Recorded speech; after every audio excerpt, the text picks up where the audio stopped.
savagery. Welcome to Wandering Monster, the monster manual of podcasts and America's test table. That's right, I said the whole intro this time. The cops have nothing on me, and if you want to steal my cocaine, too bad. We're here, and so something you know, because we won't shut the fuck up about it, is several of us are creatives. We're writers. Patrick, you are not a writer, but you create incredible pastries and food items and share them to your Instagram that everyone should go check out. Ian Servas is an amazing editor and does an incredible job world building and writing kind of freelance to help people build out their games and production. Charles Bernard, your second full-length novel just dropped, and you have 8 million short stories out there. That's how we met. You wrote a story called Stuffed about a certain administration that was in power in 2019. Only one I ever wrote about those characters, but yeah. That I fell in love with, and I launched a anthology through Madness Heart Press specifically to house that story. It was very good. It was very good. And obviously, again, I don't shut the fuck up about it. I just won 2 awards for my writing. I won a gold medal award for Unclean Verses and a silver medal for The Crimes and Passions of John Stabberger. Now, I'm not saying all of this for you to get all hot and sweaty while looking at us, although, like, let's be honest, you're gonna. I say all this to say, for at least Charles and I, gaming isn't our, like, bread and butter. It's our joy, right? Like, it's what we love. I mean, let's be honest, the 4 of us are not making any money from gaming, but I think, Ian, your creativity is, like, centered on gaming for a big part. And while I'm kind of trying to slip in there and make it a bigger part, it's not the main thing I do. The main thing I do is write books and world build. And for both Charles and I, a big part of that world building revolves around, like, theology, metaphysics, and cosmic eldritch horror. Because while H.P. Lovecraft was a horrifying racist and bigot, he had some special sauce that we want to turn into something less racist. I am anti-racist co-host John Baltusberger. Yes. I am anti-racist, anti-fascist, all around, just anti co-host Charles R. Bernard. I am anti-mean people and anti-jerk, which encompasses a lot of those things, and people who cut you off in traffic. Ian Servas. And there's not a lot of things I'm pro. I'm Mr. Paschke. I just want to point out that Ian was so happy that I remembered that we needed to introduce ourselves that he popped the boner under his desk. We could hear it. It was he has a camera pointed at it that only the 3 of us can see. Which we're very grateful for, by the way. Not that we're the only ones. I'm also grateful my parents don't tune into my blog. So, I just want to point out that blog. Lemons, who is a former co-host, would like us all to know that they are the anti-co-host. I also want to Lemons. 50% of the co-hosts don't believe that lemons exists in this reality. I'm telling you. So it's like summoning Candyman, I got some book mail today. I want to share real quick before we dive into our thing. I have backed a lot of Philip Reed's projects. If you go to One Moncast, our website, you can find my reviews of a lot of his stuff. He likes doing it in weird formats. These are pamphlets and accordion books. But today, I got these 2 hardcover books.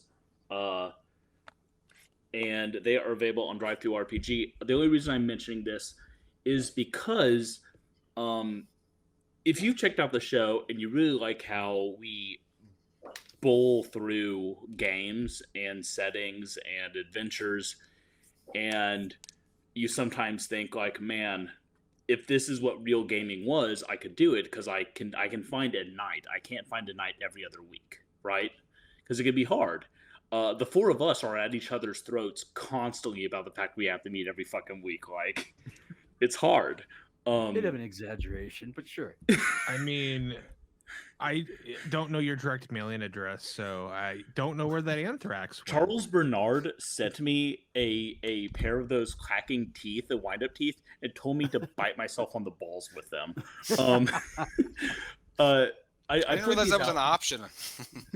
Because these are all of these pamphlets and what's in these books are one-shot adventures.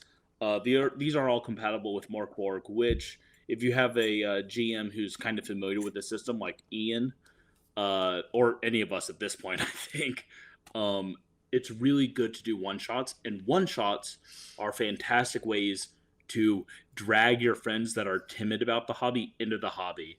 And our end goal is to make more people play fucking games. That said, tonight we are writing. We are going to put our collective noggins together and do some world building, some creation in conjunction to a game called All Must Bow. A setting, a supplement, a tasty treat for us. Ian went into our Discord, which, by the way, you're all welcome to join our Discord. There's a link on OneMoncast where you can just come and hang out with us. Ian said in our Discord, hey, do you guys want to do this 0 session thing where we build some kind of cosmic, horrifying god to worship? And Charles and I ripped off all of our clothes and started making out. And here we are. Ian, I've talked enough. Please save me from myself and save our audience from me. Certainly. Then allow me to introduce the supplement itself, as well as in the chat stream, we have been graced with the cosmic. I want to say cosmic abomination, but I don't know if you're really that terrifying and beyond comprehension. But we have the ever fantastic Ryan Hatt, who is one of the writer and developer and genius behind All Must Bow. So All Must Bow was part of Zine Quest, which, as if you're not familiar with the movement, is a conglomeration of indie TTRPG creators that come together in a season to make a frenzy of wonderful content. So I was actually personally a backer of All Must Bow, and Nice. It was something I was really excited when Ryan gave us the opportunity to showcase this. So, and if you want to pick it up for yourself, you can go to tinyurl /WMAMB1. That's all caps, WMAMB and the number 1. And snag that from, I forget if it's Drive-Thru RPG or where that is, but yeah.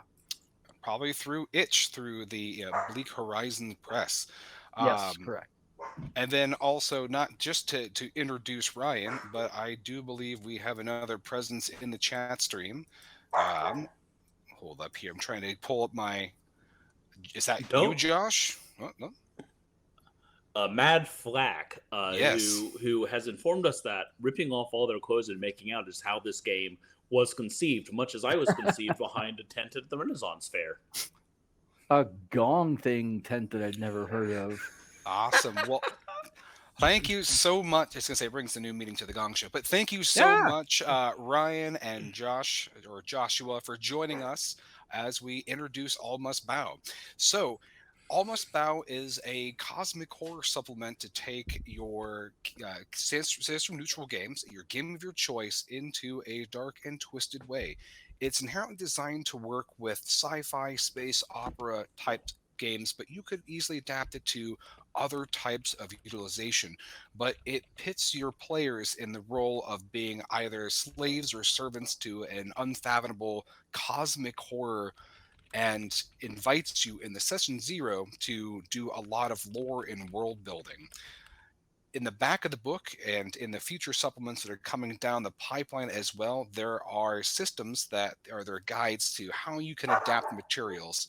So one of my natural systems to kind of go to was thinking about Mothership, but there's a lot of great ways that you can explore this in all of your favorite games, including like last week, how we showcased Death in Space. So yeah, for anyone that's tuning in now or in the future that has access to the Twitch stream, the direct link to the Bleak Horizons press itch is there for you. But so it gives you a framework to explore very intimately what is it like to be directly connected to some Lovecraftian horrible thing from beyond the abyss. You could play as characters that are envoys or are heralds or cultists of a god that revel in their dark powers, or they could be stuck under the yoke of this thing and trying to fight against it and struggle. So you have this very blank template of here's all of these neat tools, inject into your game of choice, and then run with it. So we are going to be collaboratively today doing a session 0. So as a precursor, of course, something that we always do behind the scene, but I think is important to a game like this where morality is a big component, is that we've already agreed upon our safety tools and we know what we're comfortable with. But of course, in any of these type of games, make sure that you talk with your players about what they're comfortable with talking about, terms and terminology, and set limits, because when you are invoking the imagination of these things like Lovecraft and so forth, it can take you down some very dark paths if you're not careful. So all of us have established that we are anti-racist, anti-bigot, anti-fascist, insert something bad here. So I will be, yeah. I want to say I got a note the other day on our Godless League Adventures book. We have a rule in the book called Nazi punks fuck off. If you're fascist, you're not allowed to play the game. You're not allowed to enjoy the game. You're not allowed to look at the game. And the person's note was like, hey, you have this rule, and on the opposite page, you have a picture of a black woman strangling a Klansman with a Confederate flag.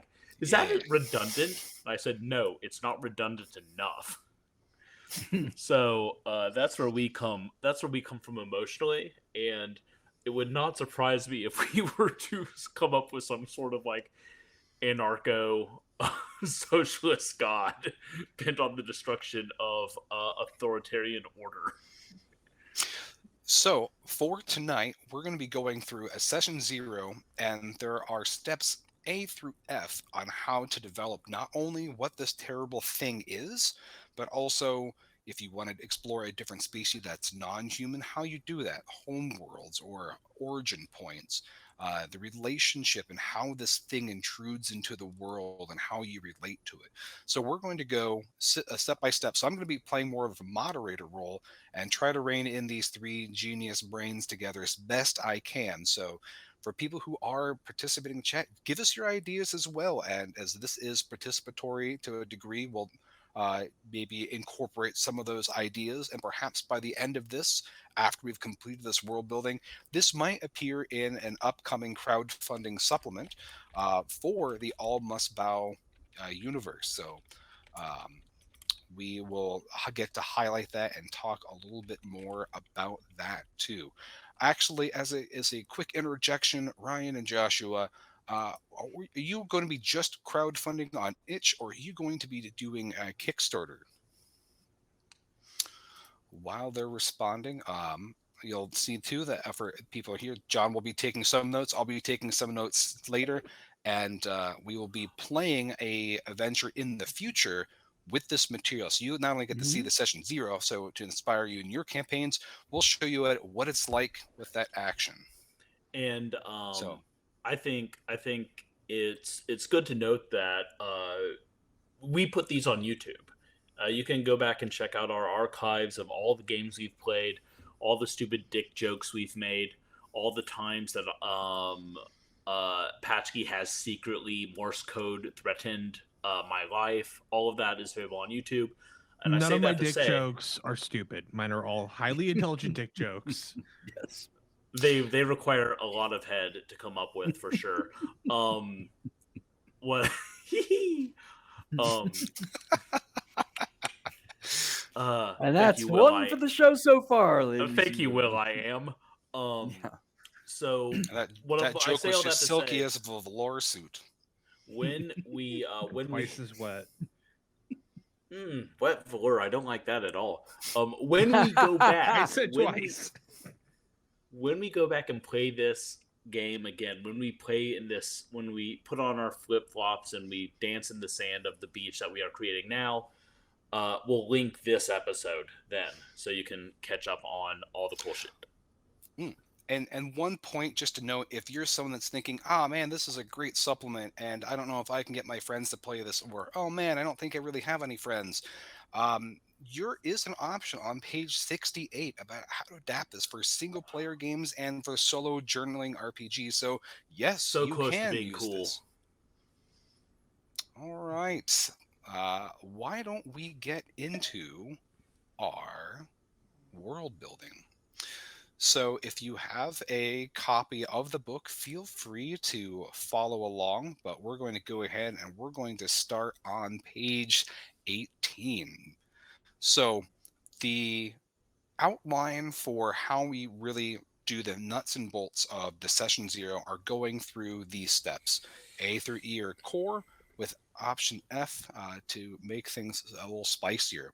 So we're first going through the chart, and I think the main focus for today really is going to be on part A, which is defining the nature of the entity or force your characters will be connected to. So this is where we talk about the unspeakable horror itself. So to start your imaginations, think about what it would like to be in the thrall of something horrible and beyond comprehension. What are its overarching goals or ideas? Now, this can be concrete or it could be abstract. So,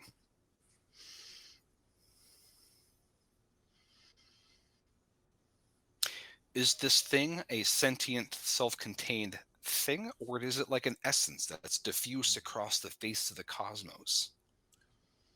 I've always liked the self-contained. Yeah, I was gonna say, I think I agree with Charles. I think that um, something self-contained, akin to like the Greek gods, as opposed to a monotheism, is allows for a lot more interesting character development. That also brings us to, could this be something that is represented as one unit or something that is pantheistic or has multifacets? Pashki, what do you think? Or the rest of you can chime in too.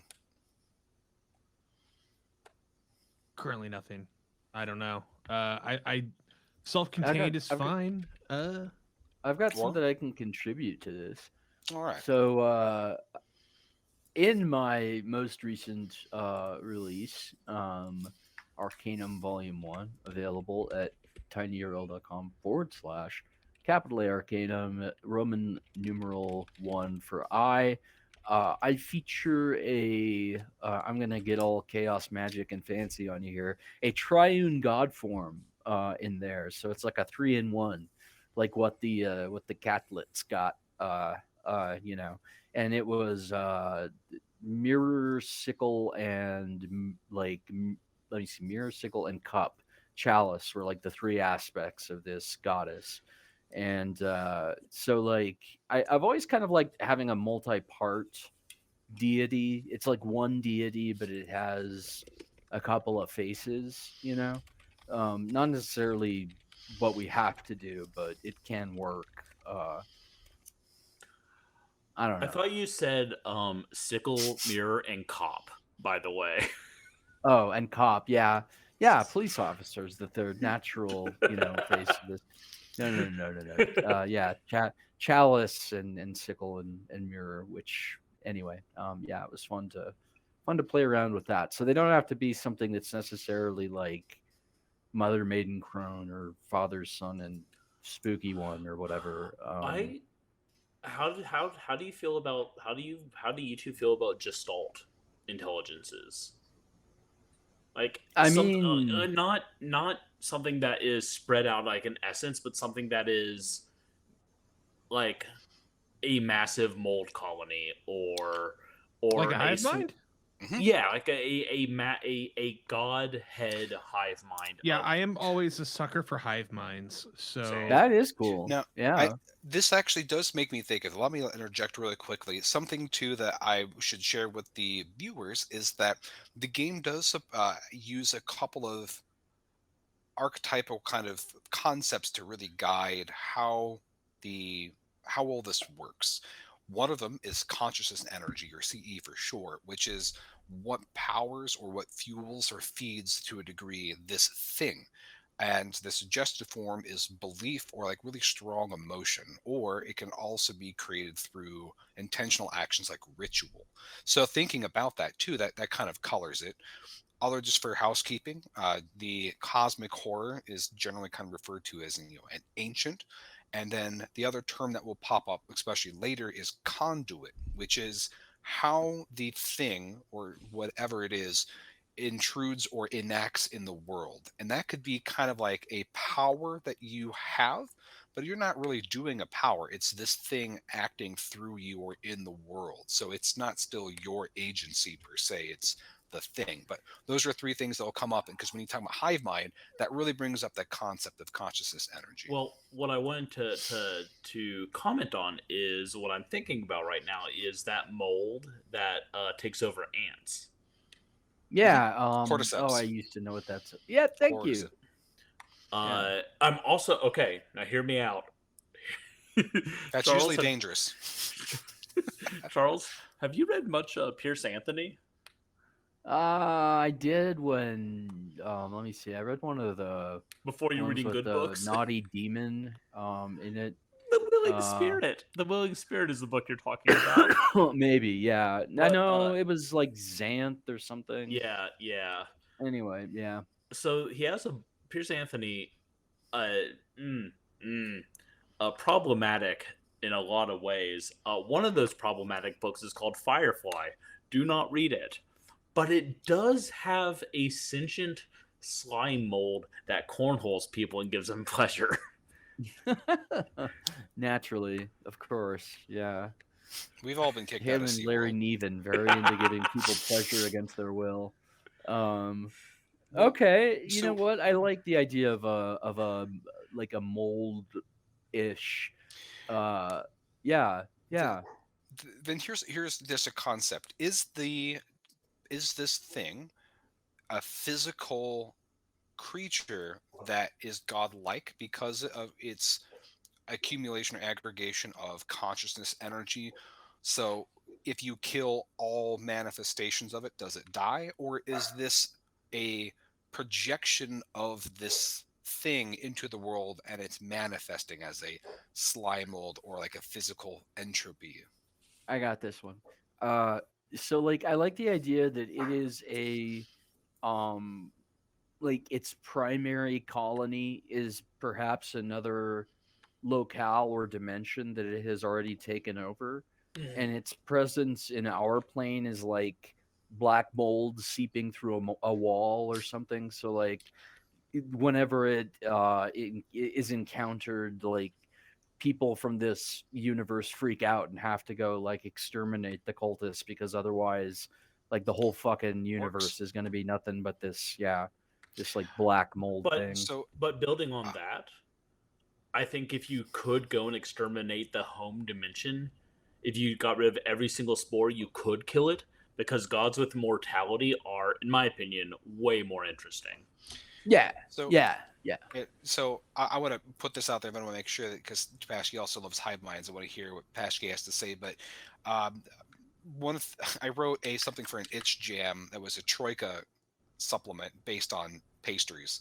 So I imagined a pocket universe about a world of pastries, and the two entities, the two kind of cosmic forces, is a source of progenitive growth, which is the yeast, but then also the mold, which is a physical sense of entropy. And so it's a all-consuming, pervasive fear is if the mold gets in. If you believe too much in the mold and the entropy, then it sprouts and it rampantly grows.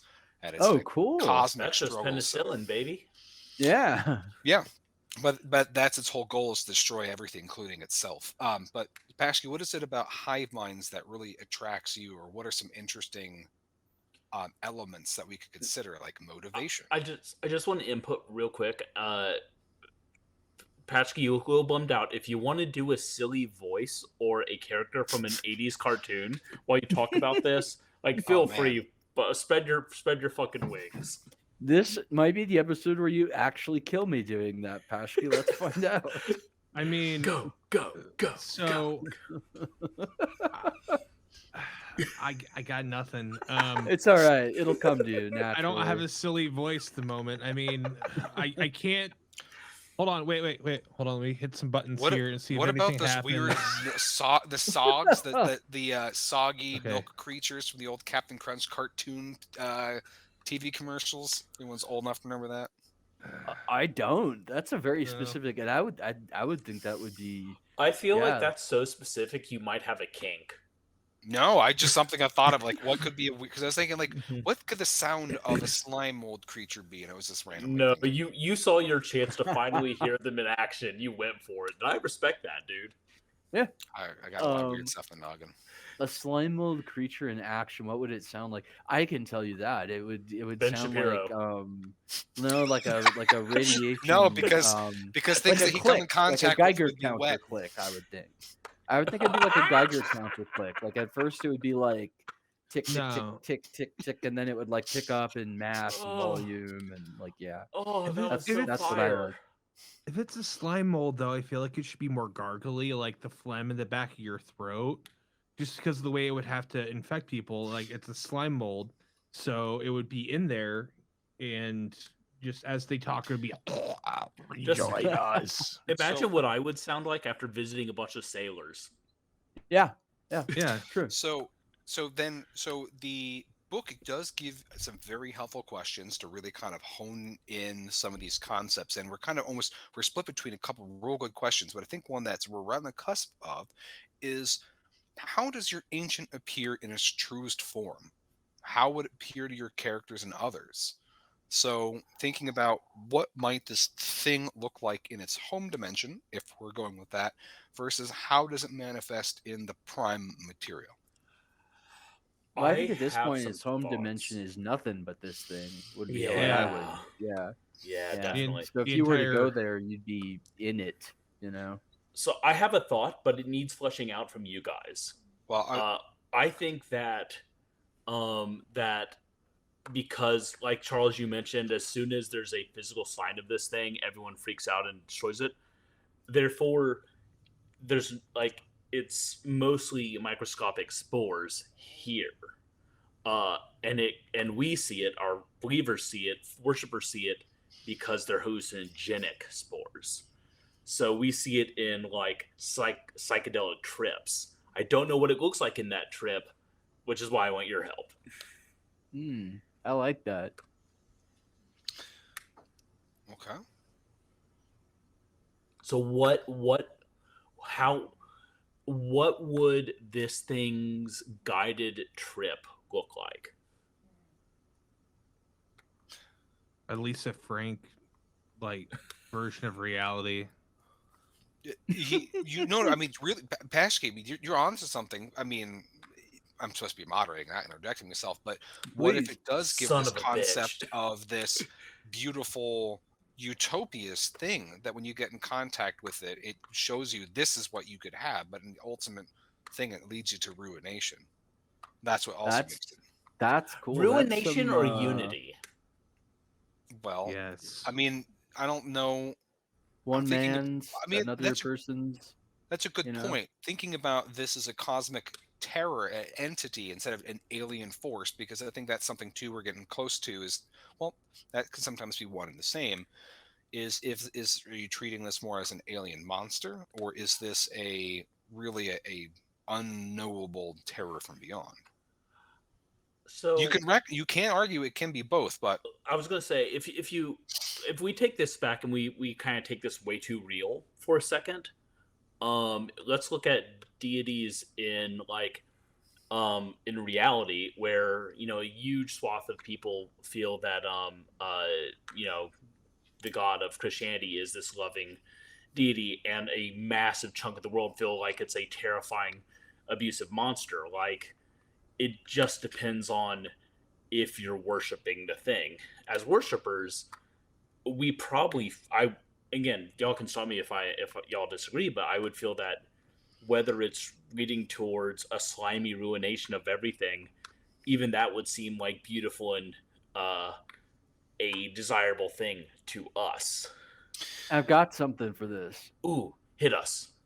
Okay, so recently, I've been rereading the Cities of the Red Knight trilogy by William S. Burroughs, which is about, it's about a lot of shit. It's absolutely horrible and wonderful and very Bill Burroughs. But one of the plots is about a series of plagues that happen that each are it's not clear if they're from another planet or another dimension, but they spread across the ancient world, and one of them is the one that it's named after, the like red fever or whatever, produces erogenous frenzy in people who are infected with it.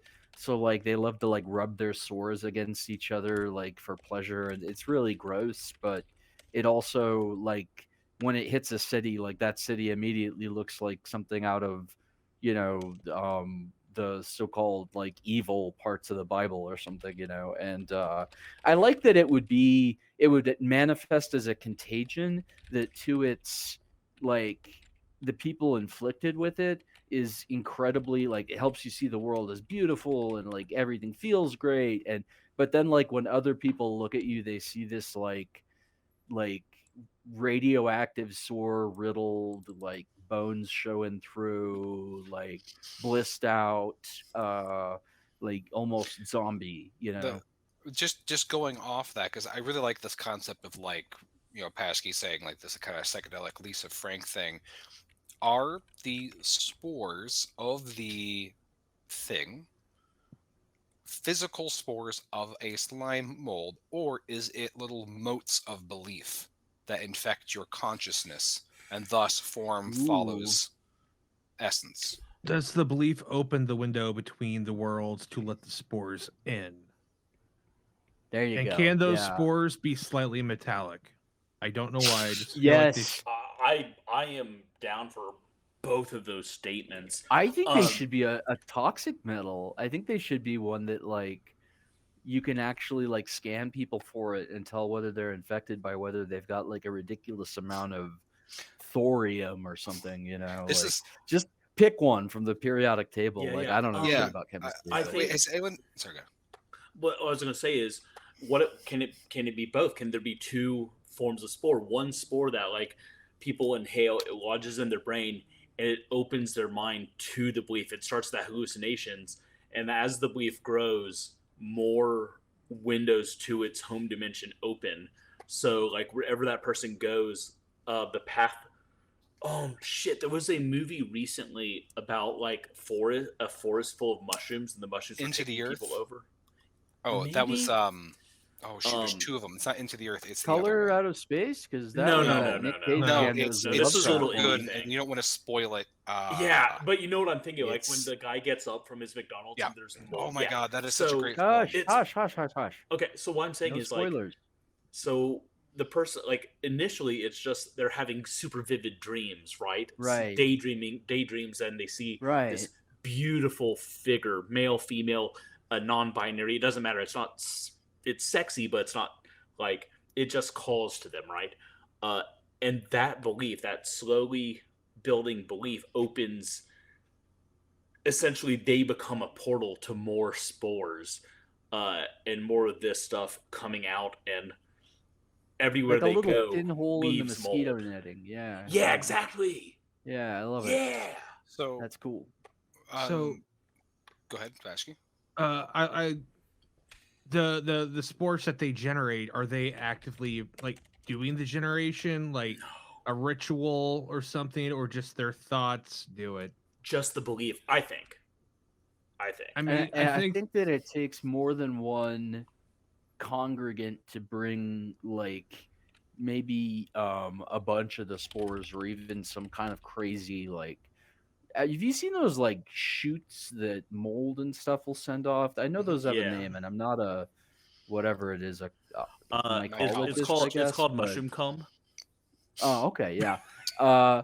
Like I feel like there should be a way to make it like just for player encounters or whatever, to be able to generate like a bigger man, like if there gets like a whole Fruiting body. congregation of these people together, they can, just like you Sporulate. can, like, I don't know, in 40k summon a great unclean one or whatever, like you can bring over like a mass of whatever this is, which Well- since Pashki said it was metallic, I like that maybe it looks like some kind of flowing Mercury. thing. I don't know. Do the spores come off of their person? Do they sweat metallic spore goo?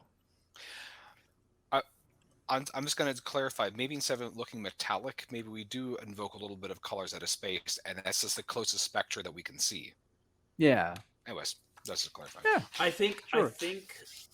I think that it only begins like being visible to the naked eye. Naked. Once enough congregants gather. Because I love that, because that's more belief. The more concentrated belief is in an area, the more it pulls this ancient horror opens our world up to this ancient horror. What was that called? Something energy in the game? Consciousness energy. Consciousness energy. I knew it was a C. Kind of like That's like cool. chi or other things like that. Or if we're gonna stick on the Bill Burroughs thing, Dr. Wilhelm Reich's phony baloney orgone radiation, the magical life force that he thought he could measure. Yeah. Orgone. Orgone, The yeah. Orgone cannon and stuff like that. Now, The Orgone Trail. Oh shit! So- I'm tabs on that title before someone so- else comes up with it. Thinking about these components here, we're focusing a lot on form and function, but a question that we really should address that I think will guide this further is, what are the goals or ideals of this ancient thing? Why is What are it the goals and doing ideals this? of mold? Just spread it around, baby. I don't think, so okay, this is actually two different questions, and I need to know which one you're asking. Okay. Are you asking what its followers believe its goals are, or are you Yeah. asking what its actual goals Actual. are? I Because- don't think it thinks, not the way humans do. I don't think its goals can be. Yeah, that was my point. Yeah. like, yeah. I think it has a goal. Then But- shifting that would be, what is your ancient's current objective? And if there is an objective, how is it conveyed to you? Like, thinking also in the lens of a player, because part of this is building your character as well. You're cultist of some kind, either slave or servant. What has it communicated to you about its goals? I mean, I think that it wants total domination, and it wants our dimension, world, whatever you want to call it, our universe. And to its followers, it also says that, or it doesn't say anything, but their sense is the same, except they just experience it as like, come be part of something bigger, come be part of the god, come be part of it wants to holiness. reproduce. What if it's Yeah. more like, yes, it's alien, doesn't think like us, but what if it is here in our dimension, specifically to gain access to other dimensions? What if there's a technology or magic here that it needs to get past us into other worlds? Oh, I like that. Maybe that's how it got here in the first place. Yeah. So Or it this came into theater the Baxter universe. building on Yeah. the thing's Fucking- foot. God damn it, Mr. Fantastic. and like that's and somehow it was like, it's not present there geographically, but it was like a piece of it like got in through whatever large hadron extra collider this is or whatever, and now it wants to find whatever brought it here so that it can use that to get everywhere else. Yeah. Yeah, because then it was us who fucked up, us So- being And our yeah, universe. and So that's it- always great. It drives us to believe in it and to like get more people to follow it. But does it have knowledge based off of our knowledge? I'd say so. I'd say that every mind gained is a mind that it like has access to now. Mhm. Maybe it's I even agree. learned to talk in some way by now. That actually, that is perhaps literally Sorry. perhaps us. It's heralds. that. See, this is literally the next question I was about to ask: is how does your ancient communicate? That's how this fucking be- good I am. Yeah. Yep, I was think that gonna we're say, speakers for the god. Yeah. Speaks for the So- god, communicates to its speakers through hallucinations. And Yes. 3, I demand some kind of mold or fungus centric tarot system, like casting Oh, the dude. shrooms. Yeah. Sporcasting. Yeah. Divination. It allows us Yeah. to divine the future. Maybe, and it really does because it perceives time, extra 4-dimensionally. Unlike Taps us. in. It sees into the other multiverses. Real quick, Yeah. going back a second. So it legitimately grants precognition. This is what I'm about to suggest is actually chomping my own flavor from a book I have not out, but like out to publishers. Yeah. Do you guys think that it is hunting other ancients and other like godlike beings? Now, that is a great question because when we look at the questions, the final question in the section is, are they, your ancient, actively antagonistic towards other dreadful ancient things, or perhaps just one in particular? So that also Maybe it's presupposes, are curious there other about them. ancient things? I would So- say yes, without a doubt. I don't think it has a specific animosity though. No, I don't think it has an animosity. I think that, Anything that opposes it? Yeah, A- anything that that opposes is it. not it. Anything that opposes it, ideally convert. If not convert, destroy. If not destroy, contain, subvert, and like get out of the way. In that order. But convert being like the best one because then that's a resource it can tap and. It's a would be- Republican. It would be interesting in this world. Are there other ancients like this? Are there other things that have gestalts, consciousness, or other things that assume and spread like this? Or is this unique in this? It's the There board. were other things like this in its home dimension. Now there are not. Yeah. Although it extends itself towards these things as though it's just being friendly. Like, isn't this what everyone wants to do? Is like, get its gross self all over everything and everyone, and other deities might hate it, but it doesn't bear them any grudges. So basically, we're making Yog Sothoth. Kind of, yeah. But Yeah. awake. Actually, awake The black Yog goat with Sothoth. 1,000 Uh, young. No, that's Nug Off. You're right. You I got feel me. uncomfortable saying Shug's name. And rightly so. The blind piper, the idiot piper, finally. That's Azazoth. Yeah, as Oh, you're right. I'm getting Azoth. real You're demon. right, Yeah. Azoth is the You good- need to Sothoth read is the way good. more racist literature. I just I said was a just getting real my Eldritch demon. horrors mixed up there. I'm sorry. Like, I have to correct myself. A real demon, Charles? No. Like, So a tying to real demons. So in the book, there aren't any direct, overt depictions of what an ancient looks like, and instead, there are ornate seals, kind of like Solomon, the Key of Solomon, and the various yeah, go ahead. glyphs. Keys, So they're classic. Yep. what would the glyph for this thing look like, or how would you sketch this? Like If a you were field of- representing a sign to other people as a herald of this, what would it I look love this. So I like how Murgle? That's the Muppet Nurgle. Nurgle. So Nurgle has the 3 like pox thing. Yeah.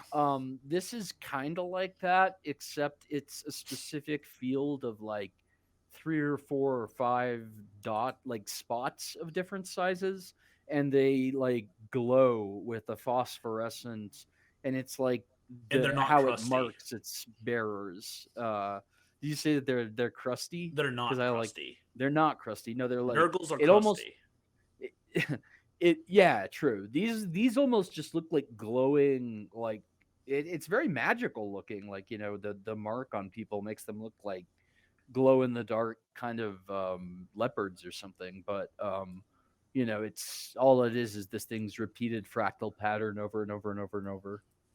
The Fibonacci sequence of slime, essentially.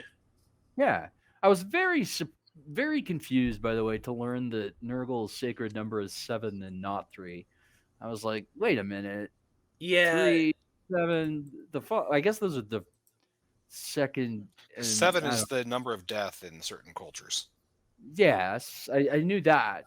But I think it would be like a 7 boil, but I guess that's hard to do. Like, have to look like a domino or something. And our dumbest digression has been brought to you by Charles R. Bernard. So, I do. Although I do want to point out that this I don't think this god is related to disease, except for like allergies because of mold. Yeah, this is not a disease wrought god. No. But the mark is like a visible manifestation that, it also helps followers find each other. Because remember, if enough of them get in one spot at the same time, they can take over a whole fucking planet.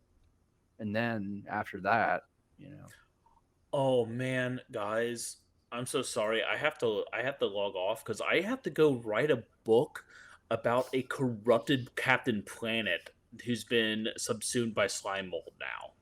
Oh, that's a cool idea. Peace out, guys. I gotta go write Evil Captain Planet. So, They're all all right. So trees. thinking about, so you are not the first ones to have encountered this ancient thing per se. Have there been other champions that have served your ancient, and were they also? I can't read what that says. Were they also the same species as you? Are any of them still alive? Are they all decayed? Ooh, I like. What if we don't know? What if after a certain point, every prophet of this thing just disappears, and we don't quite we believers think that it's something wonderful. Like they go home to see the god takes them into its embrace or something. But we're not sure. No one's really seen what happens. Okay. The first entrant, the last living entity that was not our god, was the first champion. He was the first person in our plane of existence, pulled from wherever they were before, that opened the door to that corruption, to the spores, right? I do love that we don't know what happened, but I think that eventually all champions of our deity become nothing but mold. Do they ever reappear, or are they actually gone? Like, they do. I don't want to answer that. Do they exist in the gestalts? They reappear in hallucinations for sure, because we're always receiving guidance from Saint what's his name and Saint what's her name. If enough mold gathers in one place, could our god essentially gift a mold body to the intelligence of past champions? Or is it even them, or is that just a mimicry? It's a part that's of them. Question for the philosophers, my friend. Yeah, I was gonna say that's not a game. That's what we're actually asking. Have you seen the end of Annihilation? What does it all mean? No. By the way, if you liked Annihilation, read the goddamn Jeff Vandermeer books. They're so much better. But yeah. Anyway, what'd you say, Pashke? It would just be an echo of them. It wouldn't still have like their neural pathways and thoughts. It would just be like the idea and the thing that it knew that thing was. Sure. But so it's a copy though. Every copy degrades over time. Well, what happened? What's the old conundrum is Ulysses' boat, take it and replace it one board at a time, and Yeah, like the ship of tell me when Theseus. it's yeah, thank you. Tell me when it's a different boat. Like it's kind of like that with a follower of this thing, you know. Right, but memory is fallible. It degrades over time, and every time you think back, it's not quite the same. Our memory is fallible. This is a goddamn god. Yeah. And it is infallible. Come, share spores with me. Yes, that's right. What I was going to say is I actually really like the idea that the intelligences of everything it's subsumed are still within it. And maybe not happy about it. Yeah. If you ever like actually get in touch with them. And so like maybe they're just in there screaming forever. So it builds a body for its champion. And champion's like, I hate this. I want free. but the god still controls the body. Yeah. Exactly. I like that. Yeah. Cool. How horrifying. Yeah. You also made Josh really happy by being a Vandermeer fan, by the way. By being what? A Vandermeer fan for the Seven Wreaths trilogy. A Vandermeer. Oh, so good. So good. Yeah, it's a hell of a lot bigger than the movie. Let's put it that way. And thus more interesting. Yeah. So we are getting a good concept of this thing. We're looking at we're looking at a Gestalt intelligence slime mold intruding from another universe, perhaps using our universe as a stepping stone to enter the multiverse, feeding on us, pulling conscious of its champions, storing them, hell, heaven, existence. Well, those are all things that we can get into. Something we haven't really approached, and I think would help us as we move on to some of the other points, is what are some of the things titles? What do you refer to them in your mortal tongue? What do you call it? Instead of just the thing? I had like no, I'm actually hanging on to that one. I had a really cool idea for a story and name for an extraterrestrial last night, but like I'm hanging on to that one. I'm not even though writers we're are selfish. It's true. Even though we're chomping a bunch of my flavor, I'm not letting go of any of it. Like I'm keeping it. Like but that's like side note.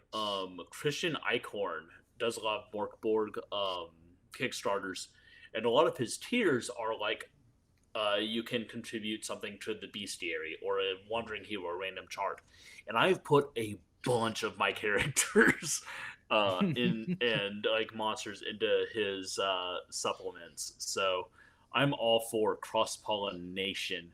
That's cross-sporulation.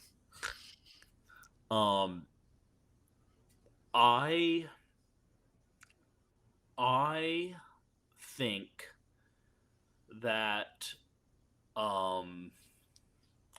it's fun to say it doesn't have a name. Like oh, its name is a soft sigh of released air or something very poetic like that.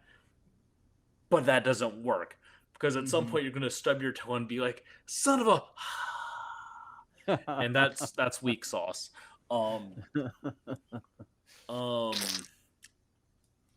I think that doubtlessly it's had like many names and many tongues, so it has like a list of names a yard long. But maybe we just have like the most recent iteration of the name, and we could have a couple of them. You know, how about ACAB? Well, what do you? So when you are apostolizing or you're trying to convert people either by force or by goodwill, what do you say? There's a thing that that you should worship to, like. What? So I've been calling it the God, and I actually like that because it's not my God or a God or God of gods or whatever. It's the God, which both like makes it sound strangely alien and also very important. I don't know. I want to call it the I think it's title for me for John, where John's coming from, might be like the purpose. That's a good one. That's a damn good one. Especially, I think I know where you got that from. It's the cult Are we territory. having some hard thoughts about a Mr. James Dobson just lately? No. Oh, okay, because purpose-driven life is like a Yeah. big-time evangelo fucknut. Oh no, I've been trying to avoid it so I don't accidentally write abhorrent faith again. Fair enough, man. Although, like, Although maybe do write that again. although I don't hate it. Yeah, I like that a lot. The purpose, like, are you lost? Are you adrift in the universe? Because aren't Makes we it very all? cultish Yeah, and yeah. very self-help cultish, which I love. And by But the way, I know from Colts, I literally spent $60 earlier this evening on a vintage pamphlet from 1927 for what might be the first North American religious cult, like worth its name, which was this weird ass bunch of people on an island in British Columbia. Um, yeah, like anyway, I have a thing for cults, in other words, and like, yeah, A kink. It's well, called a if kink. if this is so, thinking about how Almost Bow is really developed for the space opera sci-fi setting, right now a lot of these sci-fi offerings are grimdark. So what better contrast do we have than here's this great wonderful thing, have purpose, yeah, and we'll start to develop to get into this area where we start talking about how the cult operates. There's yeah, a student in the back. Its followers could be called the purposeful. yeah, Because they're full of purpose, if you know what I mean. yeah, I mean, yeah. yeah. Purpose is spores. The I love purpose this is in fact because s'mores. I love this because so much of my life is purposeless that I suddenly feel very virtuous. Well, see, yeah, it was great. If you've been looking at my stuff on Facebook, it'd be like, is your life like lacking purpose? Do you want to be part of something greater than yourself? Talk to your local cult. And then I kind of pitch getting a copy of getting a and B. But Exactly. And Facebook could be the ideal place to pitch the purpose to our, the word spore doesn't appear until the bottom of page 78 of the pamphlet. And so then it's part of a disclaimer that they don't like that term.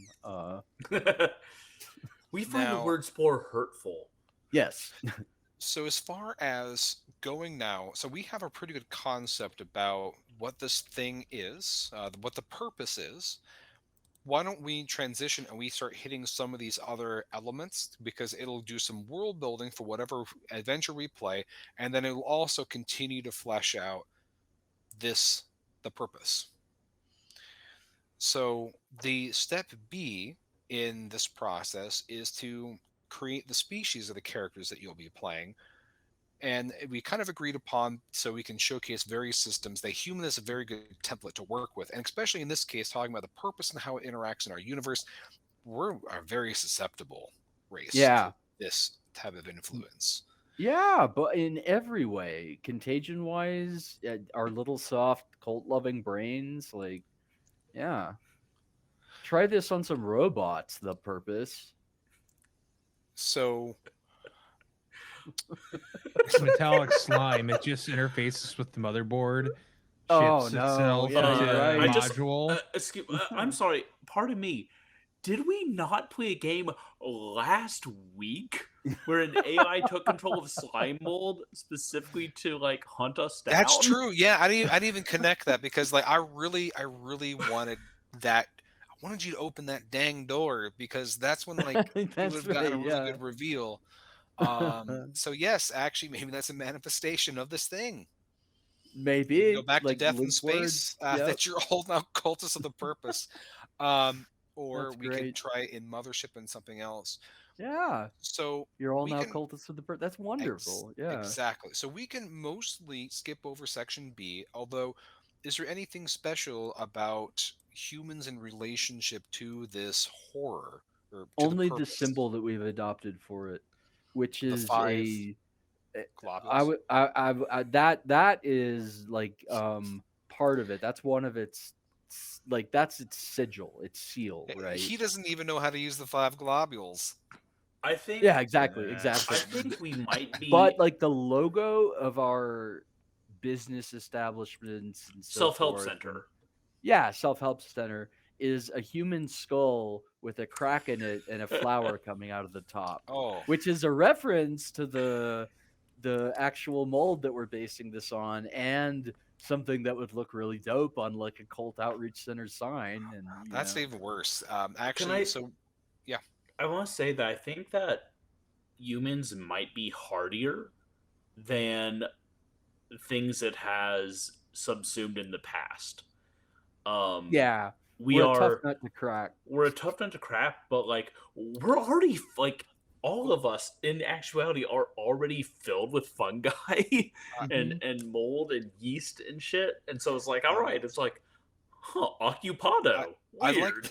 I'd like to add on to that, if I may. If we do want to play, let's say we kind of originally wanted this thinking Mothership, and there's plenty of other systems, but Mothership generally assumes a human-centric universe with some maybe rare Xenos, which are the horrors or the baddies. What if the universe mostly is Xenos free because they weren't good vessels for the purpose and they got it wiped out? I like that. I also Oh, oh, already oh, oh. have an idea for a submodule for this thing for Not this game only that would be not amazing. only were they not good host, they showed signs of the mold corruption too quickly, and humans wiped them out to protect ourselves Ooh, from the mold. I I mean like that that. there could be various histories across the galaxy of encountering it. This no one's like put together the whole thread of our many near misses. Like you, Yeah, maybe there has been some exterminatus of planets or things, yeah. and there's no record, or or so forth. Maybe So even fleeting contact with human cultures that went extinct because of it and left behind a bunch of creepy ass ruins with this, the 5 spots on it everywhere. we're going Alpha It's Legion it's kind now. of like Yeah. the cosmic version of Roanoke, which Roa. by the way, my wife ruined for me yesterday because apparently that's a whole like mystic thing because of racism.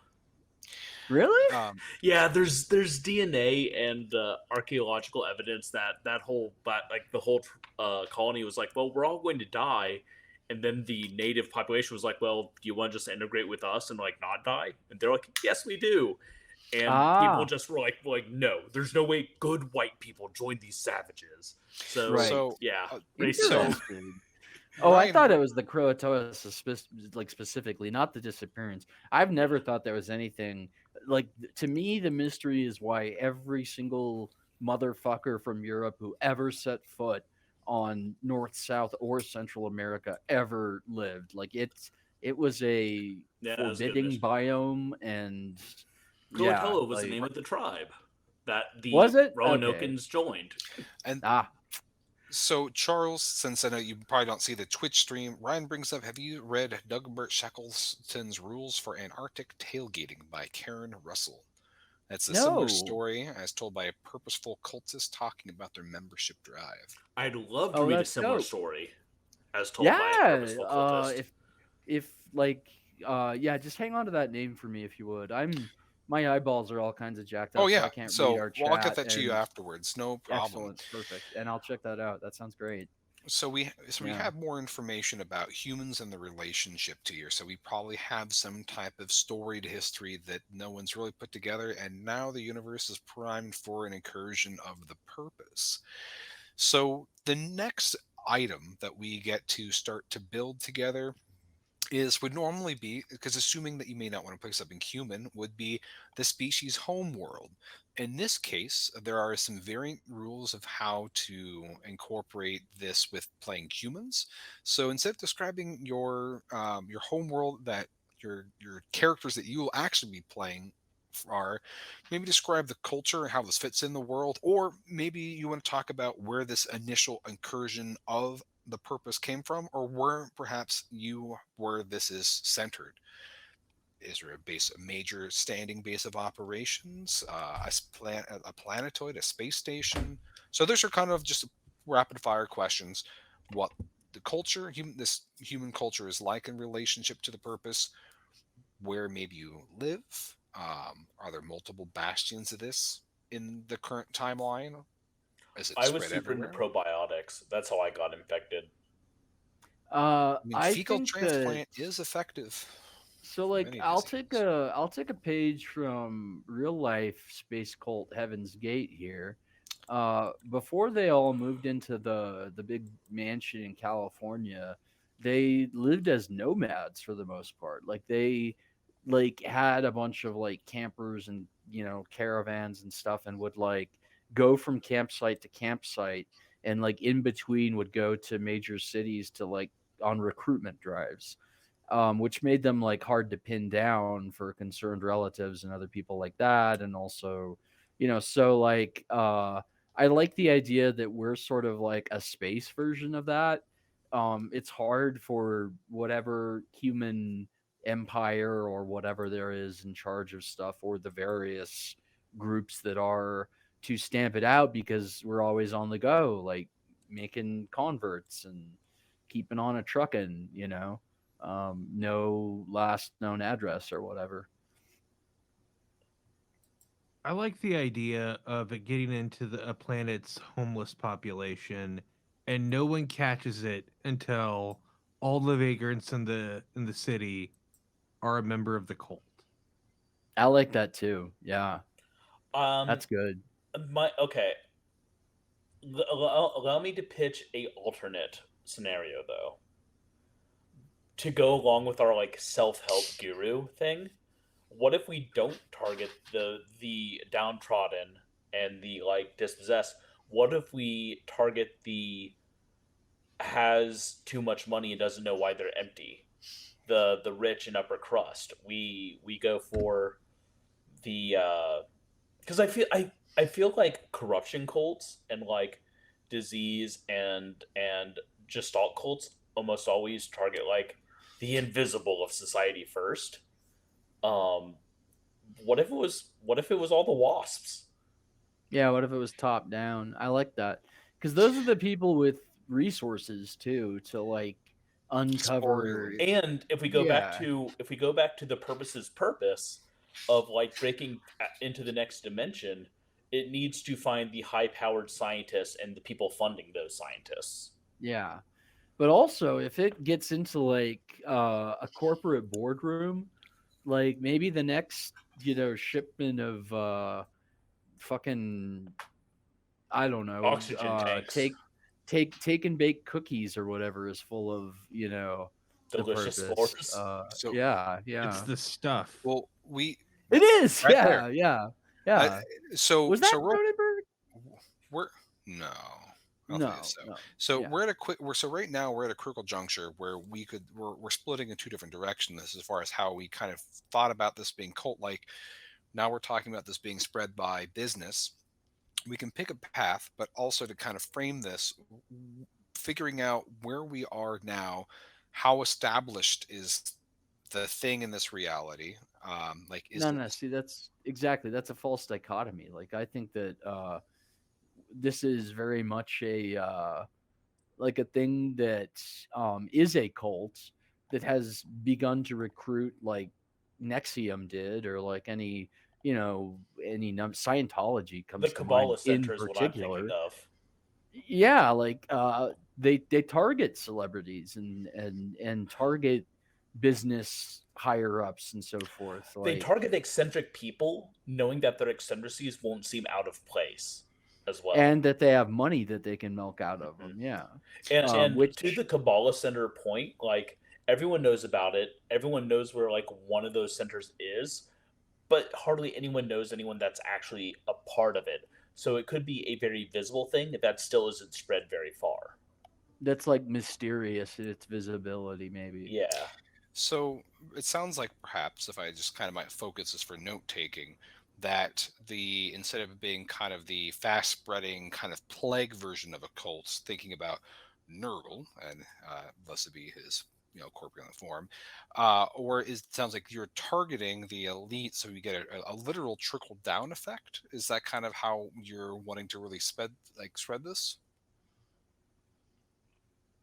I think it started with true believers, and they were savvy enough like by recruiting human agents, this thing has learned human psychology. And after recruiting the initial true believers, it was like, oh, religions ever only go so far in this, culture, but something that doesn't necessarily label itself a religion S- um, can spread a lot more easily. Something A that's more like community. yoga or whatever. Yeah, yeah. Building on that, Ryan in the chat has said that, well, each of your characters that you will play may have a different connection to the purpose, and perhaps some are Yeah. from a cult and some work for a company or corporate entity that discovered the spores and are trying to utilize them for profit, like how Pashki tied in the stuff. Yeah. I like that. I think that it could be a cross section of how this thing has engaged with folks.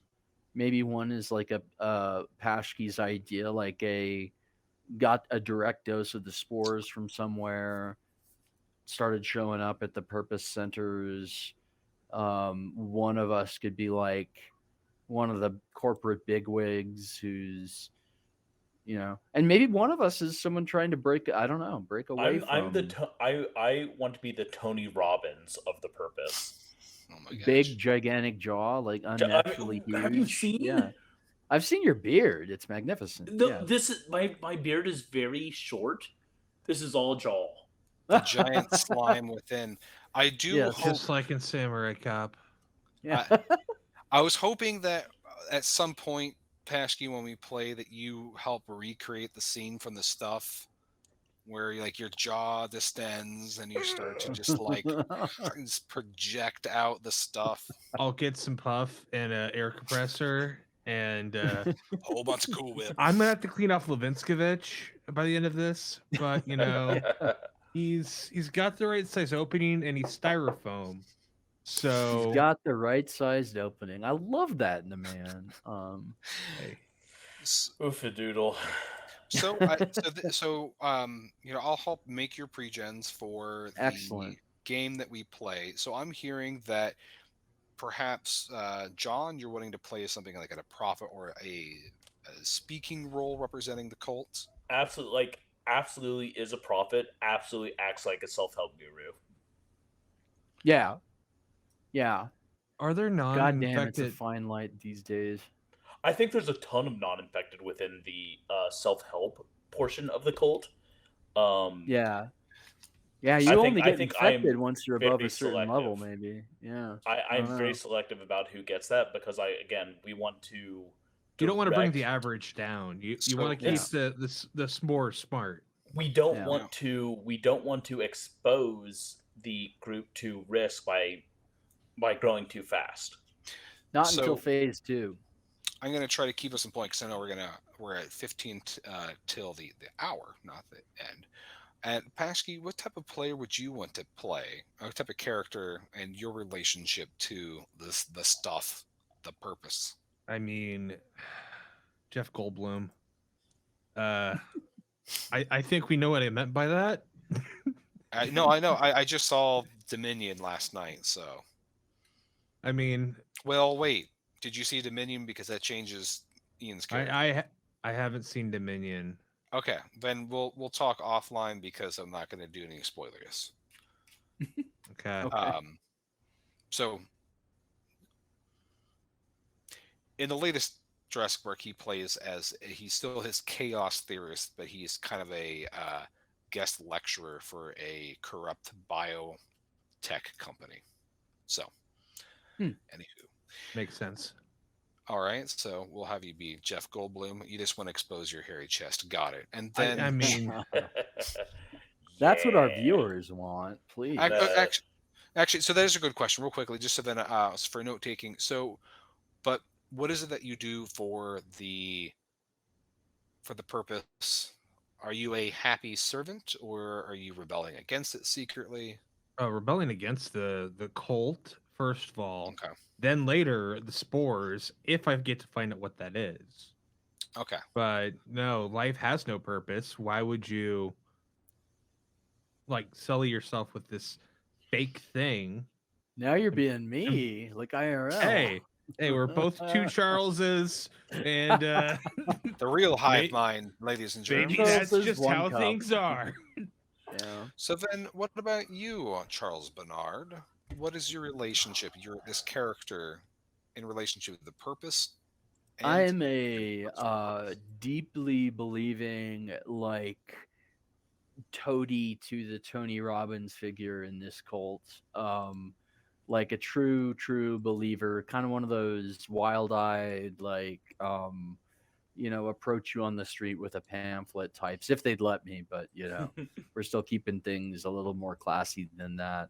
Like scion of some like dissolute family of old money who like grew up sort of using a lot of like crazy drugs and then had my first purpose trip when I was like, 15 and like never looked back, and I've just been like in it balls deep ever since.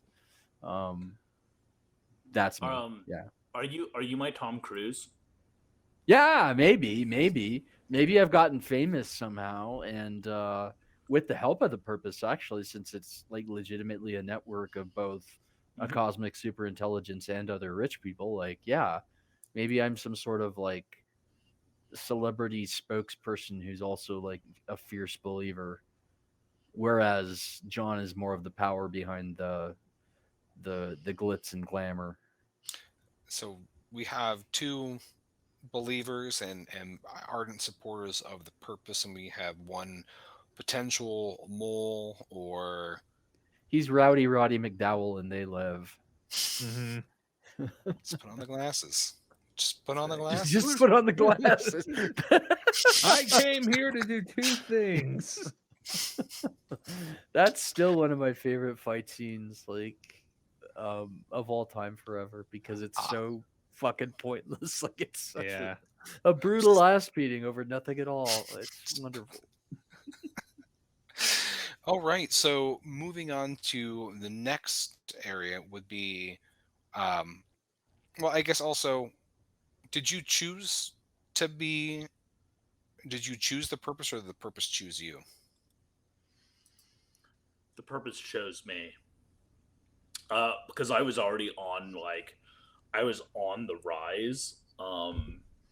In fact, maybe the purpose wasn't the purpose until it joined with my like kind of fledgling self help Self help program. brain, which is exactly what it needed. Right. And then like as soon as it touched base with me and what I was doing, like everything skyrocketed so Did Clicked quickly. into place. did you Right. manifest the purpose because it lined up so perfectly? You just brought Oh, it in. my belief in my own program opened the portal for the first spore that infected me. I love it. Actually, that would make it interesting for this incursion of the purpose, that this is Yeah. a new thing, and they'd also probably connect while, Pashki, that you're a doubter, or you're like could be really dangerous, so you're secretly working on the side, and you're the strong arm, Bernard, charismatic Tom Cruisey figure. So actually, I kind of like that, because one of the things that the book suggests is figuring out where you are in the timeline with the purpose and how it's influencing the world and the world's truth. So you being a new thing, actually, I think would make the game more exciting. And here's the other question. And this is going to also build into the next important section, which is the conduit. But what bleak miracles have you performed in the purpose's name? Um, did you? Let So it sounds me like you've hear done faith something to. healing. I Oh, want us to be faith healers 100%. so bad. Yeah. Yeah. 100%. Absolutely. Yay! Thank you, Trachea, for I, d- subscribing I and don't giving do, us I want to say, dollars. I don't, Awesome. Thank you. my character, the Tony Robbins character, does not do faith healing because it's not in line with, uh, but once you reach a certain level within, um, I basically preach that, um, your own belief, your own willpower, and your own purpose in life will heal you. And so it is faith healing, but it's like that whole like your own mind over your own body, brah, sort of But self help in this bullshit. case, it actually works. Like, It does actually work. yeah, we've cured people's cancers and like especially celebrities who now like not only are infected with the purpose, but like swear by it because it saved their lives. Meanwhile, their consciousness is trapped, screaming in another dimension. But never mind about that. That's Would their acting hardly. ability decrease though because of everything else going on in there, or would they get better at acting? I think. Okay. You're fine. So I used to be an actor, and then I got slime mold in my brain. Okay. Joke aside, though, I think they get worse at acting because Yeah. their celebrity gets to a level where it's like, oh yeah, I'm an actor. I'm in all the movies, but I'm playing myself in all those movies. They Nicolas Cage it. Yeah. So I was gonna You say guys are they gonna Dwayne. catch an ass whooping I if was you gonna keep say talking Dwayne. shit about my sweet, sweet Nicholas. I was gonna say Look, I Dwayne, love the they're man. Dwayne Johnson Okay. or Ryan Reynolds it. So, as a fun interjection, Brian brings up, so there are some upcoming deities that will be in the developing supplement, and one of them is Temegnisek Yeka.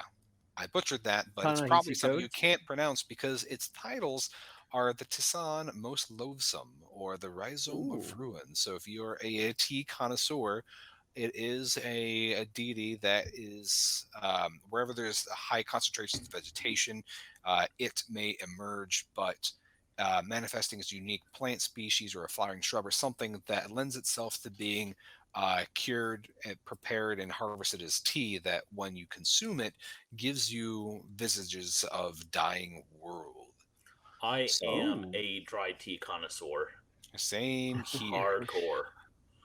So that could be something that we also explore as we do our final write up for the Definitely. upcoming book, and then how we're going to play this. Because kind of how Pashki invoked the stuff. I mean, you could have a product that gives you that. Actually, a fun little YouTube video is black sugar. You should look that up.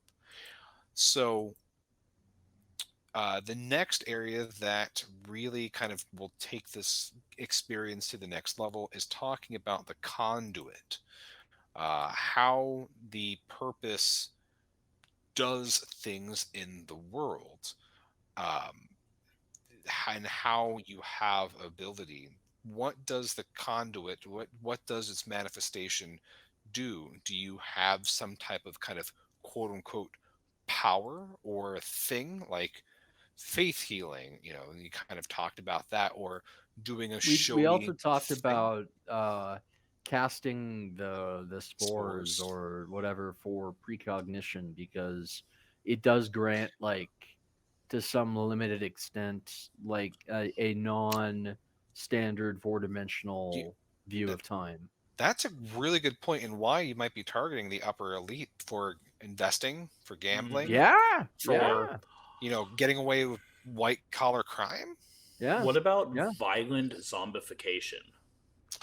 Like we Uh, prefer to slowly infect and convert, but for like those who absolutely refuse, who won't play ball, instead of breaking their legs, I or Tom Cruise vomit a bunch of spores into their mouth and like violently take over their body.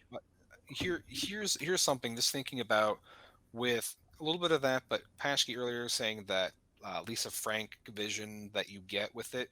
I What if love part of that. We're keeping that, by the way. I Lisa know for Frank sure. That's why vision. like I keep coming back to that, because I'm wondering part of, instead of like going the kind of like the violent upper hand thing per se, what if it's once you get someone hooked on it, life is extremely bleak afterwards, and so you have that psychological dependency on this thing, and then people who don't conform and keep engaging die by suicide or die, So like, or by substance, dependency or. I looked I I up love Lisa that. Frank. I'm mad at y'all. Yeah, you're welcome. But that I like that idea, Ian. But the thing that I'm trying to wrap my mind around about, like, what is the motivation of an ambivalent spore colony from another dimension? And I don't know if it would so much have one other than spread, and the best way to do that. So it's taking the logic and mindset of the people that's already infected and understand the world on our end, right? Yeah. Okay, so it's basically going ambivalently like, if you think this is how it works in your world, then we do that. So okay, I'm just trying to figure out the infection rates motivation. Well, Well, see, Sorry. and that's motivation still is a not in difficult stone. word with it, you know. it's a super colony of like semi sentiences bound Yeah. together in some sort of indescribable, like it translates poorly to the human perception of like cognition. But what it does do is find finger puppets, and then however the finger puppet sees the world is like, okay, so humans, these strange things made out of like meat and calcium, do things a certain way, so that's how we do them to take over this neck of this universe, and then once humanity is established as a toehold, it'll do whatever it wants from there. Okay, so that's why it knows it needs money, so it has to Yeah. like gamble. Okay, Right. cool. I will So accept. I like that we've kind of gone from a very primal, consuming manifestation of this to now a little bit more of a calculating, more cerebral thing. And perhaps maybe it's tried those other violent things, but now it's like this race I haven't destroyed or completely consumed. I have to be like more cerebral or something. I think that in a like so there was a really cool, I promise this tangent will go somewhere.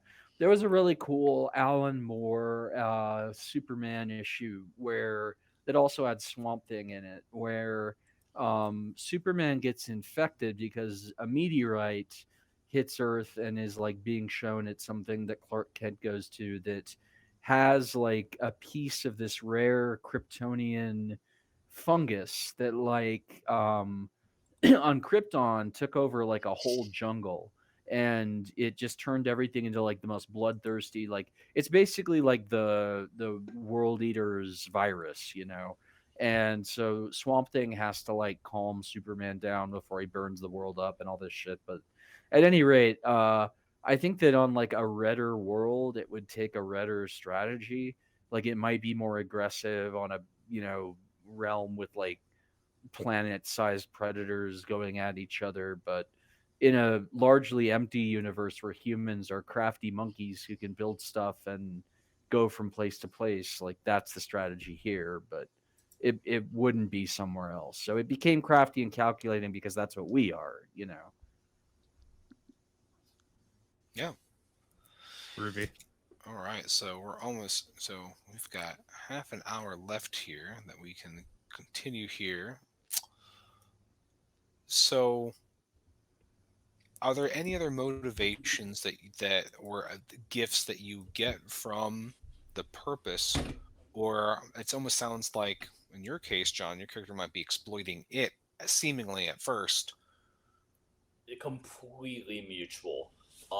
Yeah. I think um I think that um I think that my character knows more about like the awful end, although probably doesn't think it's going to be awful. Um but like knows that like if people knew what would eventually happen to them, they would not sign up.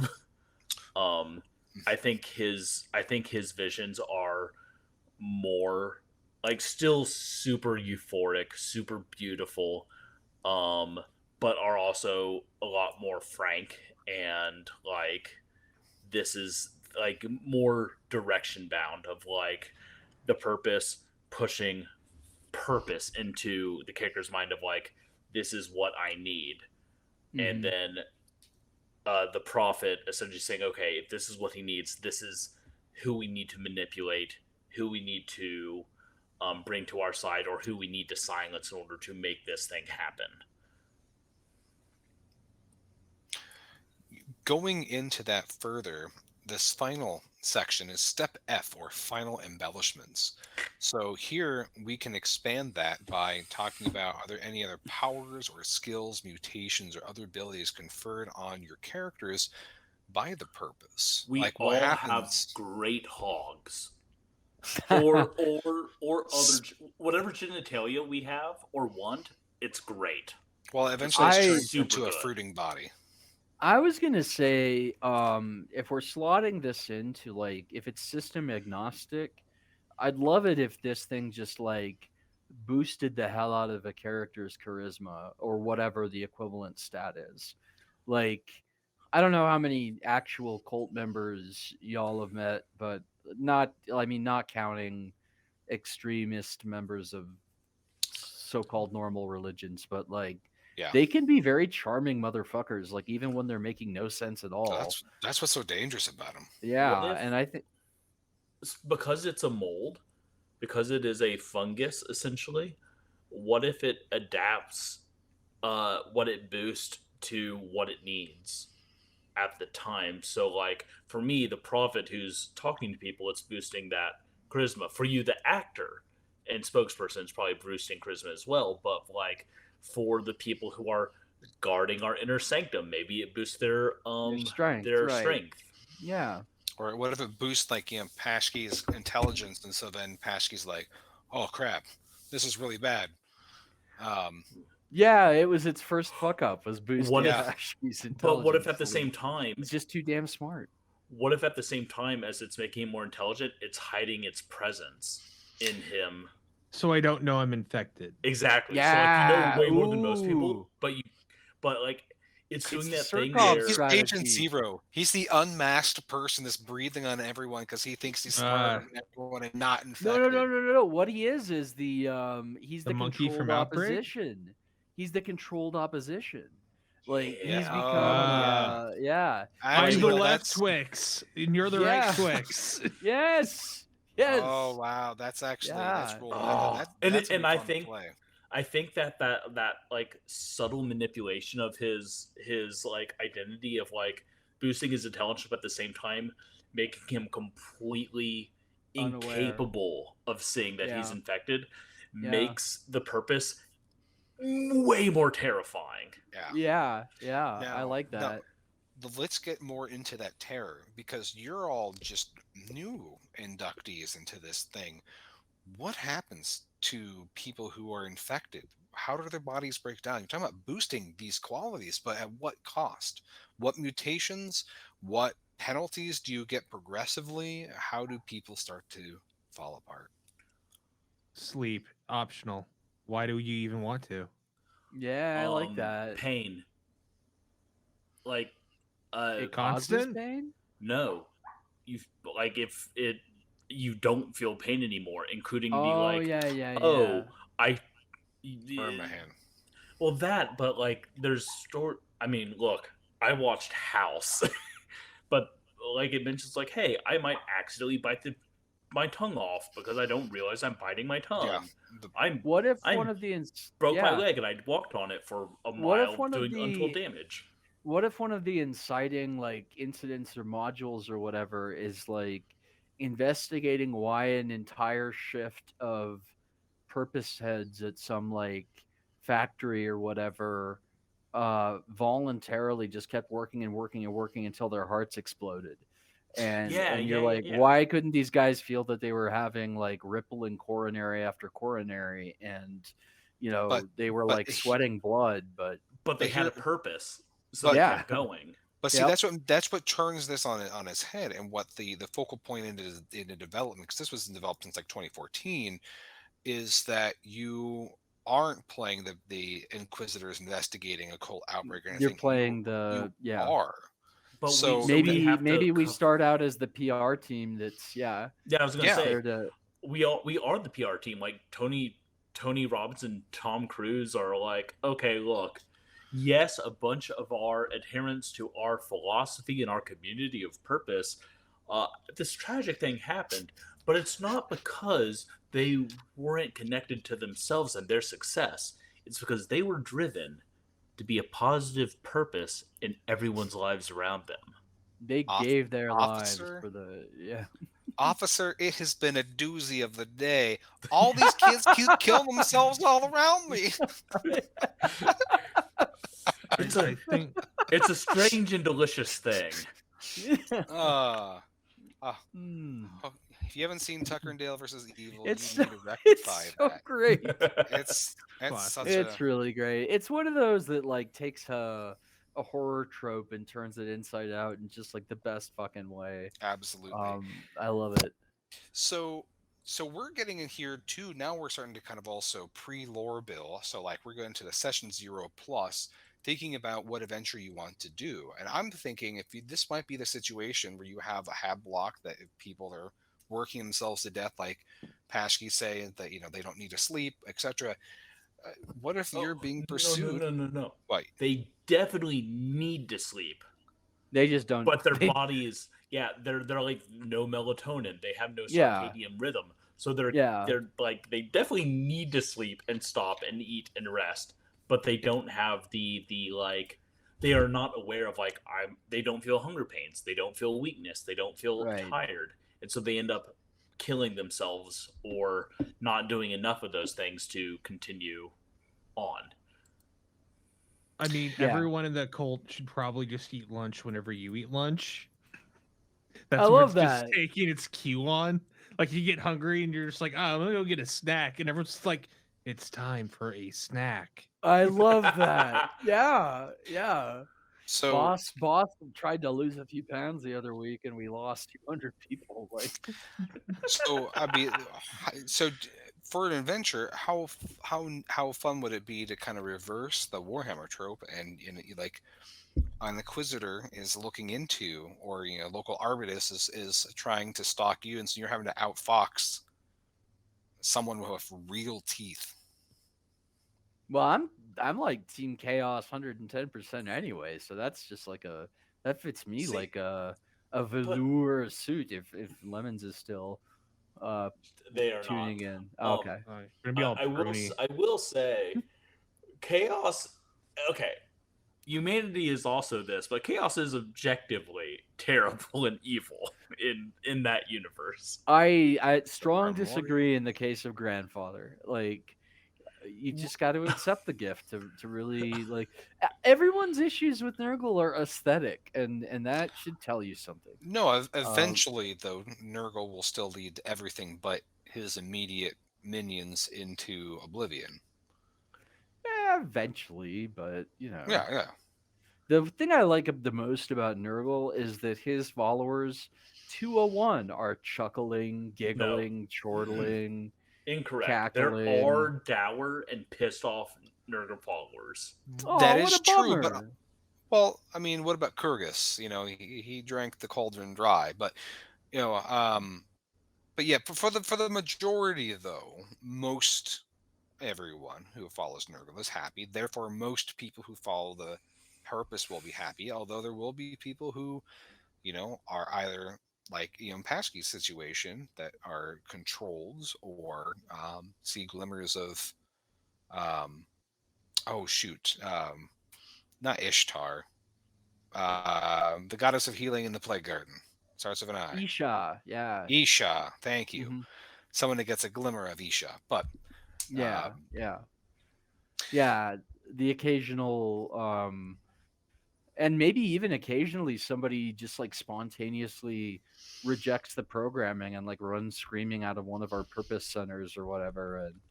But Yeah. we that's PR job. Number one's like we deal with the most difficult PR disasters for the purpose.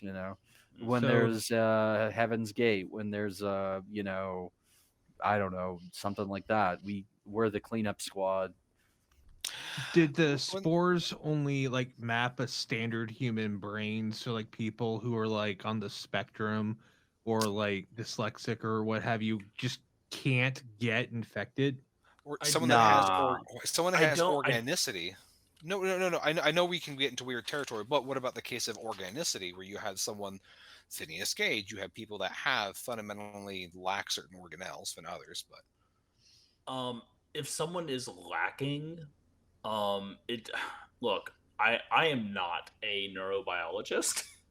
However, I will say that I think saying like neurodivergent people are immune is kind of problematic in and of itself. yes, but Fair that's why point. that's what I'm saying. Like organicity, not just like certain people are immune, not others. it's like, for example, what if this thing roots in your pineal gland, and that's why your circadian rhythm is off. That's why you hallucinate. And so people that have that had that damaged or surgically removed may have some type of resistance. But I mean, that's a rabbit hole that we I didn't need think to I get think into for it. this. I think what I would say is that it probably takes over one part of the brain at a time, starting with whatever part of the brain it can use Amygdala. to make hallucinations. Yeah. Like I that's mean, the like, first.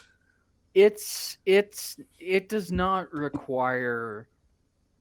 It can take over anything. Like, it can, it has already taken over most of the, like, flora and fauna of our planet, and we're not even aware. It's really good at adaptation. So it doesn't matter the type of brain it's dealing with, it will adapt. Like, maybe it can even take over infants, who knows? Maybe that's It like a can definitely take it. baptismal, and that's like a baptismal ritual with our group. Give them So, that's all. oh, I was just gonna say. I mean, that flushes this out a lot. Um, do we want to discuss any systems we want to run, or do we just want to default and say like Mothership? Are there any other ones that we should consider for telling this specific story? Death in Space would also work. Very But much so. we haven't played. Look, we haven't played Mothership yet, but 1E isn't technically out yet. Cyborg is coming out soon, although I don't Cyborg's think out. that's The book is out. Like the PDF has been out. I don't have the physical book, therefore it is not out. Okay, Thomas Edison. All right. I will die on. Look, Okay, I have John's good gonna go eyes. put on a wax cylinder and just like crank the evening away. Actually, this is a thing. If your book is on Mobi, I will absolutely read it. If it is a PDF, I absolutely will not. PDFs hurt See my what I mean? eyes. Yeah. So yeah, it is weird. It frustrates me because I have a lot of cool PDF files, and I was like, oh, well, bye PDFs. Hey, running this podcast, I really want PDFs so that way as I can have things on my various screens and send all of your PDFs to Ian. Send all of your wax cylinders to Charles. Yeah. Bernard. Send all of your cool hats to Charles Patchkey. Yes. Send all of your hate mail to Joe Rogan. Yes. And send me all of your print on demand codes. And I will buy your book myself and review it.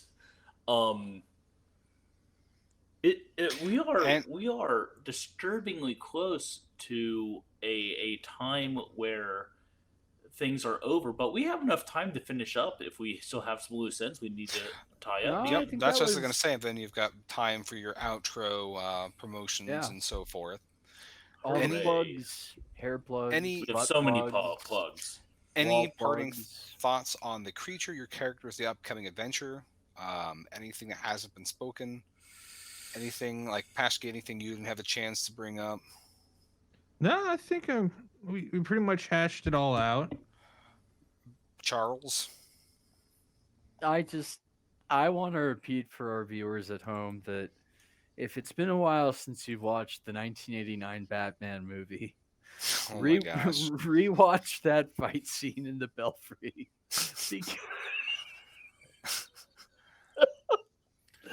Because good use of our time, Charles. Sorry. See, what happened is Charles Patchkey didn't use a funny voice, and so Charles has to find his own humor. Yeah, it's true. I'm sorry. This is like 4 times in a couple days. This made me cry. It's so funny. Just the guy jumping out of nowhere right through the floor. Love it. John, any parting thoughts about the upcoming adventure, A and B, or this deity that you are slowly becoming filled with? No, I think it's. I think that this was a new format for us, and I think that not a new format, but a new style of game, right? And I think that it was a lot of fun to create. There's a lot of cool world building games out there, like Microscope, um, and games like that I really want to play and try out. I'm just not sure how we could do it in our format. So getting to do this collaborative world building exercise, ton of fun. I loved it. First time I've done a world building that was collaborative. So thank you both for holding me by the hand and tenderly guiding me through my first time. So, let me move us back into our no longer gaming screen. Does that mean I have to take my hat off? Boom! You better not. Hell no. No, leave that thing on. So, Charles, do you wanna do a little talkie before I take over? Sure. I got a new book out. You should go get it. It's good. What's it about? It is the first part of a duology called Arcanum. The first book is called Initiation. It is the two books together are a 10-card Celtic Cross tarot spread with original tarot card design and illustration by Astrid K. Mickelson. And each chapter is a card. So, for example, you start out with sort of the prologue being the Hierophant and the first card being the Fool. You can see the designs for those in the book, along with some other stuff, an amazing piece of frontispiece artwork. It's full of dark, mystical, urban fantasy, horror, crazy stuff, religious cults, all the good stuff. And you can find that at tinyurl.com/Arcanum, capital I. So that's capital A, Arcanum, capital I as in Roman numeral 1. And that's all I got. Come holla at me on Twitter. If you're looking for me, that's the easiest place to find me. And Ian, Patchkey, anything y'all would like to say?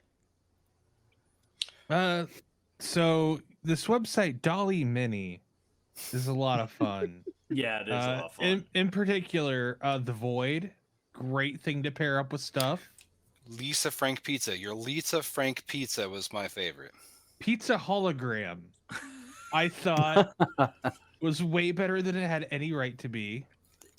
I got invited to Midjourney today, and that's a trip. Oh, are these this AI that generates the AI art stuff, yeah. I love it. I've seen a couple of them that are pretty amazing. Yeah, I've typed in Wandering Monster Podcast into it, and it's still running. So that might be a new look for us, depending on how good it is. Maybe. So as far as my announcements, if everyone's looking to play All Must Bow and they don't have a group, Josh is playing games on Start Playing Games. So if you have a link to that or a way that people get directly connected, feel free, please put that in the chat. That way we can boost that out. Soon in the future, there's going to be a crowd-funded supplement for AMB. If you go on the itch page for Bleak Horizons Press, you can also find their other fine offerings, including Sundered Sundries, which is an aggregation of abominable editions. I like how that rolls off the tongue. It's fun to say. And the Lord of Wolves, which is a trophy gold incursion. So be sure to check those out. I cannot wait to get my trophy books.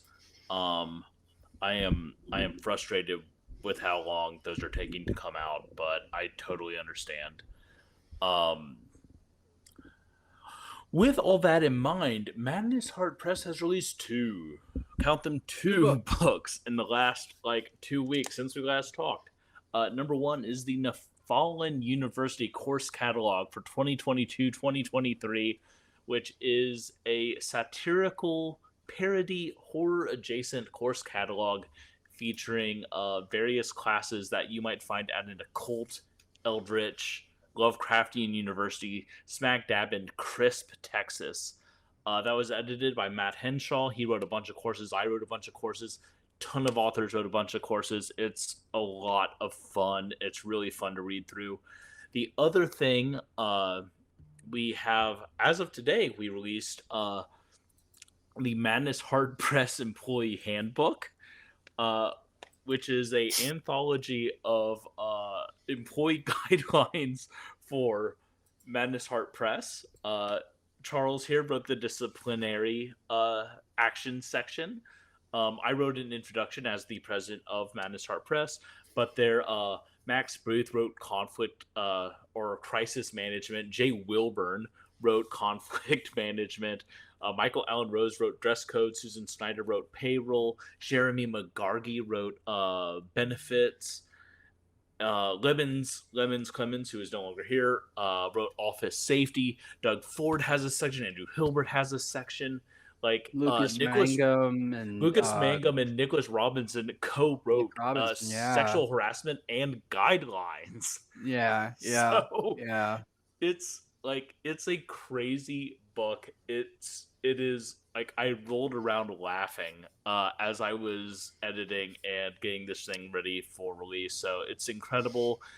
Both of those are available on the Madness. Both of those are available online. Charles has been tweeting it out. So follow us on Twitter at OneMoncast, at Kaiju Poet, at MHP_horror. Amazing. That's great. Thank you for that. You're right.